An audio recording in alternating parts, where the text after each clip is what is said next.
So one night after a board meeting, we come out and there's a guy passed out right here in front of this door, just laying down, face down. And he's got just a puddle of drool under his chin, and we're shaking him to wake him up. And I know who he is.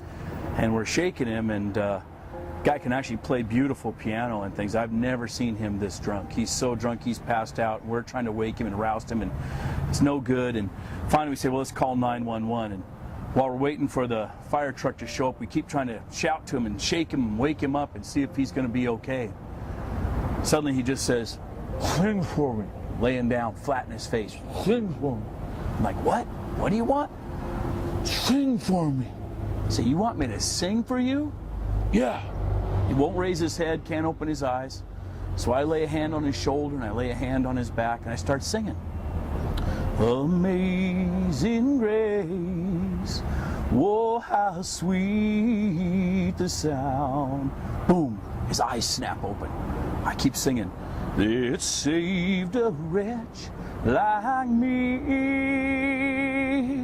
I once was lost. He starts to get up on his hands and knees, trying to get himself in an upright position.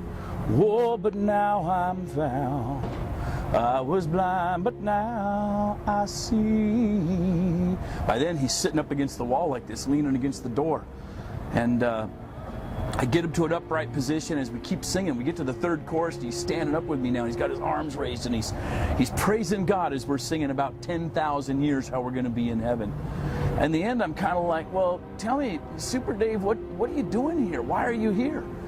And he was having some sort of deep trauma in his life, and he figured out that if he could just crawl to the church, he knew he'd be safe.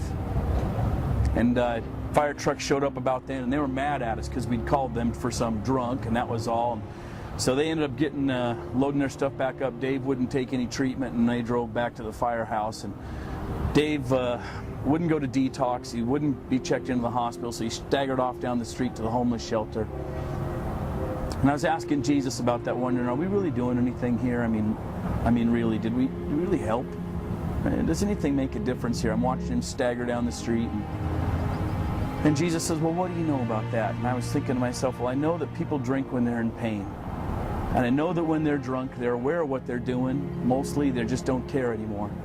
And somehow in this guy's total drunken, inebriated state, when he felt helpless, he felt knocked down, he felt like life had thrown him a curve he just could no longer handle, the one place he thought he should crawl is, if I could just get to the church, I'll be safe. If I could just get to First Covenant Church, I know I'll be all right. I know God will take care of me. And so he, in that total broken condition, crawled his way to the shelter of the church.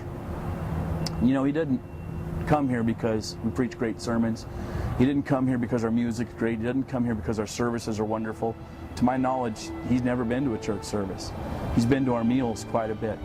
He came because people serve. And when people serve, he knows they care. It's the love of God. And he knew that if I could crawl to that church, somehow I'll be under the love of God, and maybe God will save me.